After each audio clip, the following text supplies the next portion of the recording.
I found another red laser in the hand. Um,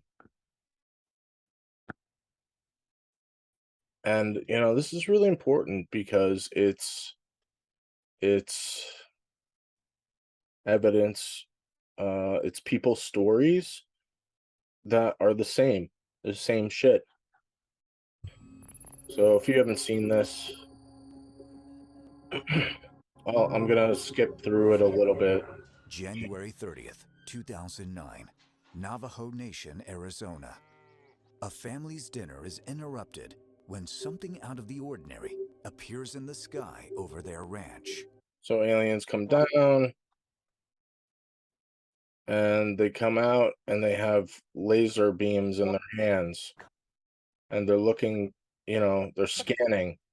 And I guess that the lasers are information collecting devices, maybe in a holographic,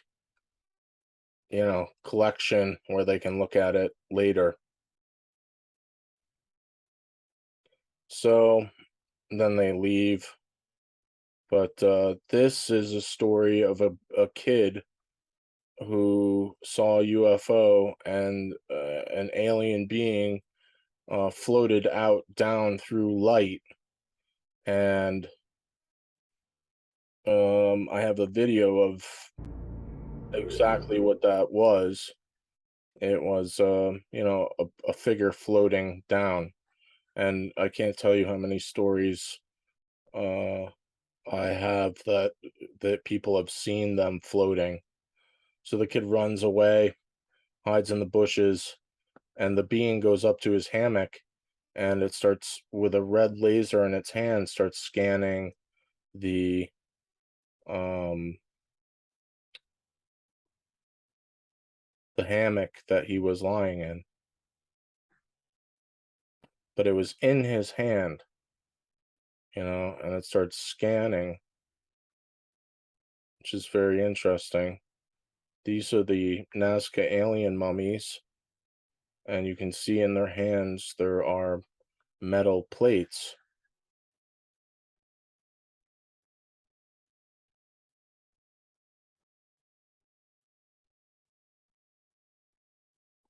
And it could be a weapon too. So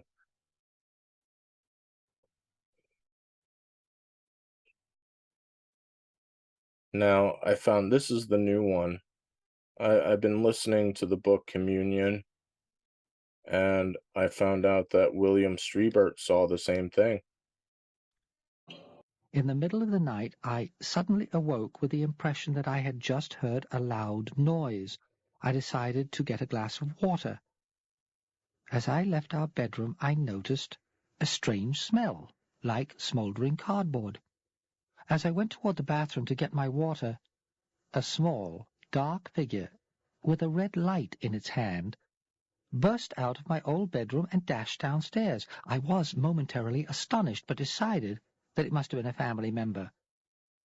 The fact that this individual was much smaller than a human being did not bother me in the least, nor even give me pause. A small, dark figure with a red light in its hand.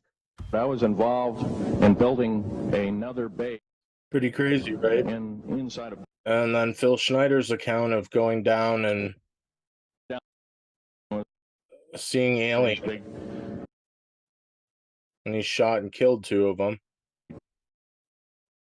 One of them did this. All I remember is that he just kind of waved his hand in front of his chest, and the next thing I know, this blue beam hit me and just literally opened me up like a fish. See, they have this implanted alien technology that goes in their hands. Just another account. What is that? One, two, three, four accounts with evidence that they have these devices, implants in their bodies, but four accounts. And the reason I believe why the hands were cut off was to render their weapons inoperable. That's why their hands are all cut off. It's to stop them from using their weapons. And then you have actual video of a gray. That's a gray. And I know it's a gray because I have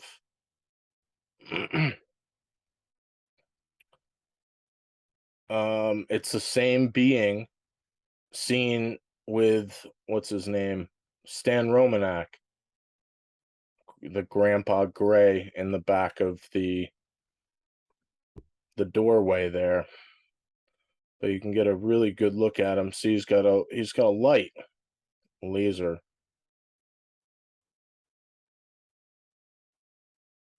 See, there he is. The same shoulders that droop down real quick. It's the same being. It's the same dude. So it's real, and especially in Australia, where they've been working with the Orion group with the Black Suns. Yeah. So not only that, but as you know my story,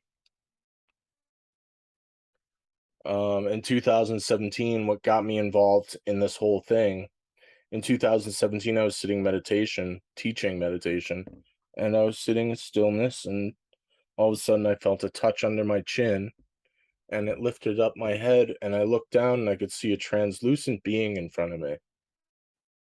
And another being, translucent, stepped around its side with a metal rod and pushed the metal rod up against my neck and held it there for a few seconds and then pulled away and disappeared behind the first being. And then it lowered my chin downward and it stepped backwards, turned right, and disappeared. But it was like a translucent figure, about 3 feet tall. I can make it out. I can make out the figure, but it was like clear. It was kind of like a warped figure that was translucent, but I could really make out the eyes. I could really make out the eyes. And after that experience, it got me to figure out the whole fucking thing. Because of that contact, because I knew they were real. So, and this is a few stories of many. In the middle of the night, I suddenly awoke with the impression that I had just heard a loud noise. I decided to get a glass of water. As I left our bedroom, I noticed a strange smell, like smouldering cardboard. Then came what we called the incident of the white thing. One night, Anne woke up screaming and reported that something had poked her in the stomach. She had seen it, too. It was translucent white and about 3 feet tall. She was greatly agitated. Naturally, we took this to be a nightmare. Nothing more was said about it. Certainly, nothing was said to our son. The next night, at about 10, I was sitting up and reading. Anne had just turned over to go to sleep. Suddenly, I was struck on the arm. As I turned, I saw a small, pale shape withdrawing into the hall. I jumped up and followed it, only to find the hall empty. It hadn't been our son. He was peacefully asleep in bed. A few nights later, our son suddenly began screaming the house down. I leaped out of bed and went to him. He was terribly frightened. He said that a little white thing had come up to his bed and poked me and poked me. Neither Anne nor our son showed any physical evidence of injury. This light came around this blind side of the object. I never saw the back of it. It couldn't move from the area it was in. And inside the light were these, the light diminished in brightness. It was a foot off the ground, and there were what you'd only describe as children at that time. I wasn't the only one that did it. Some other people said I thought these were children. And they had 4.5 feet tall, above the ground, very bright, translucent at points. You couldn't see the lower extremities, but you could clearly see the face, and it wasn't human. But it seemed like it was either a projection, or it was separate from us, or it was protected from us. It was, but it was alive. There was no doubt in my mind the way these things moved, the upper extremities. There was a noise behind us at one point, and the arms on one of these three beings raised, almost like this, in a defensive posture. It had some kind of equipment around its belt, all three of them. And I mean, it sounds like a B science fiction movie. I mean, it just does, but there they were. They weren't from here at all. Novo Selo, Bulgaria, 1923. A 12-year-old peasant girl, Benjelia, is playing with her cousins in a field when she gets caught up in a freak storm. She was carried off into the air by a tornado. And they found her motionless body in a field. And strangely, her eyes were completely caked with sand and dust. And she said that she couldn't open them without excruciating pain. And what then began was a decline in her ability to see. After the accident, Benjelia developed a striking ability to predict the future and began making accurate revelations for the local population. By the 1980s, Benjelia, who adopted the name Baba Vanga, had given thousands of accurate predictions and gained a reputation as the Nostradamus of the Balkans. Baba Vanga said that she could see in her mind's eye. And when she would look at a person, she said that she could see their whole life in its totality, complete, from birth through their life until death, as if she were watching a movie. She was a study of many Bulgarian and Soviet scientists who scientifically started testing her and interviewing her and the people that she read. And they have found that it is an 80% accuracy. Her predictions were actually very accurate, which tells us that the ability to retrieve information beyond this earth plane has nothing to do with our five senses. In fact, when she became blind, it is as if her other senses developed to receive messages and information about the future. Among her numerous claims were predictions relating to world events, many which would later come true. New York City, September 11th, 2001. American president will fall after being attacked by the steel birds.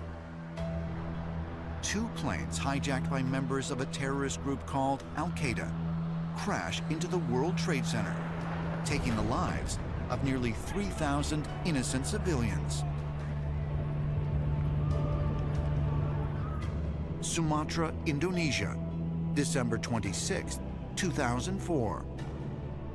A huge wave will cover a big coast, covered with people and towns, and everything will disappear beneath the water.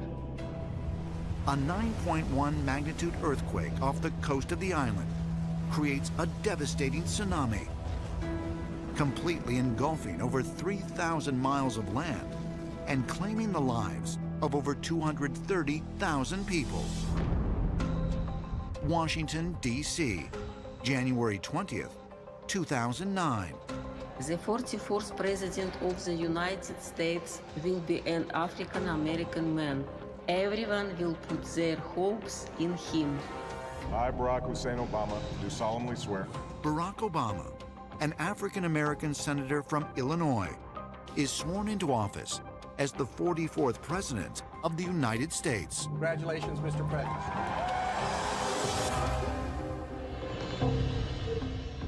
We must remember, these amazing things are coming from someone who was born a peasant, who has not read books, had a slight, maybe functional literacy with Braille, but she essentially has no access to televisions, no access to movies. This is coming out of her interiority. Baba Vanga proclaimed her prophetic abilities not only allowed her to tap into an unknown realm of information, but it also put her in contact with extraterrestrials. Baba Vanga has talked about these extraterrestrials that are invisible, or more like they are presences like clear reflections of water shimmering. And they shared with her many secrets which she says are locked inside the scriptures of many religions. You have to wonder with her where she was getting this information. Is it possible she was able to access some kind of knowledge that's out there that normal people cannot access?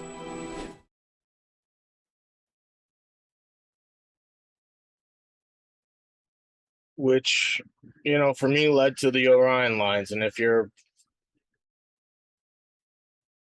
intelligent enough to look and see it and look at it for what it is, for all the evidence, that's what came out of me when I had contact with these beings. And it's not only those beings, but the other experience I had, people are having as well, with the face right in front of my face, right in front of my face.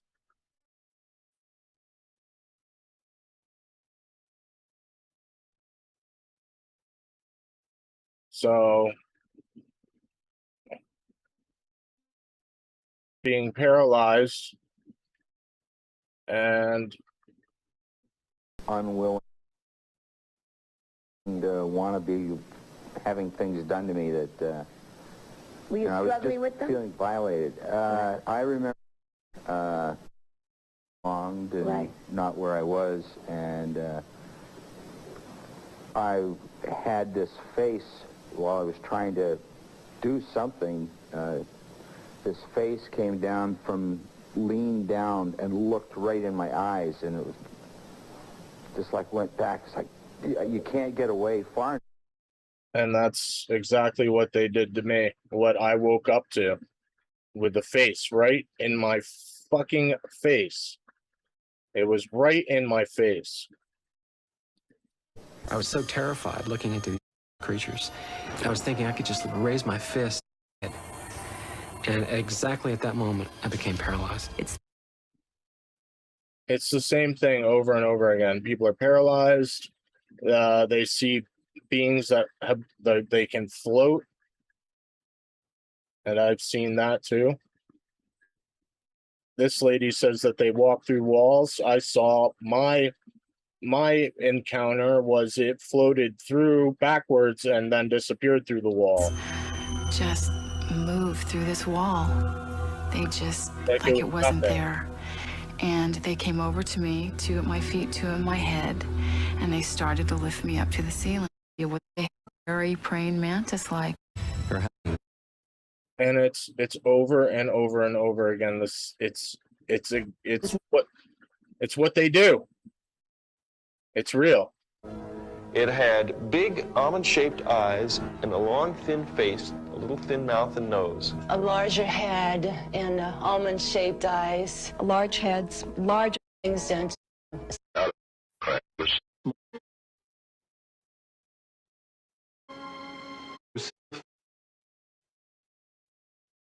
Very paralyzed. Panic set in.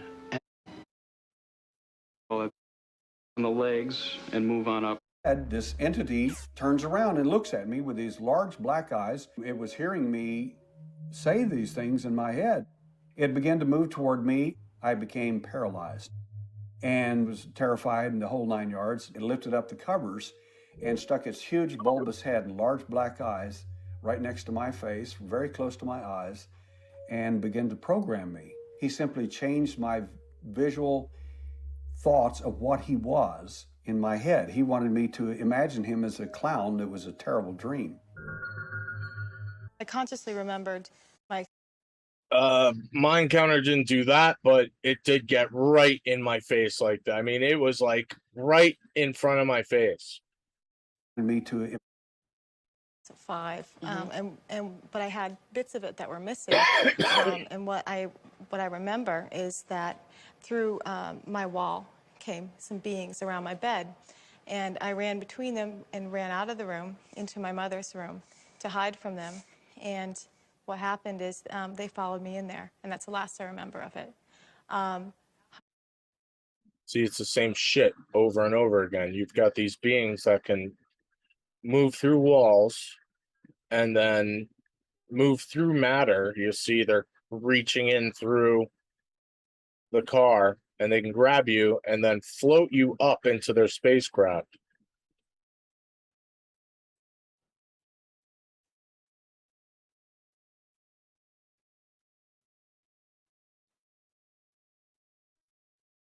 Just like that dude said when the being fell from the ship from the beam of light and then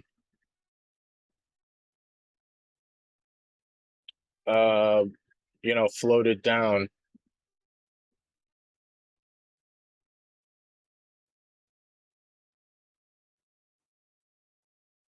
And I was asleep through that being with gray skin, large black eyes, and small other features that was looking down at me. And he had long fingers. When I was younger, but these beings materialize into a physical from another dimension, so to speak, or anything like that. And the clothes are removed, they're placed, although they a room hybrid species. Ours are that all lead. There is someone else that I can't find, unfortunately, but I've heard her story before. Same thing. The being is right in the face.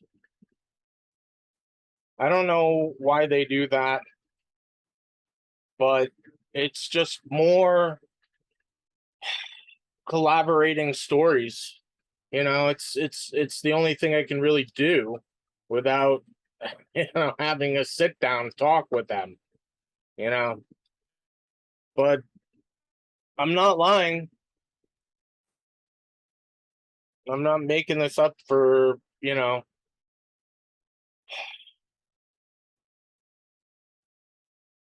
money or anything like that, or fame or whatever.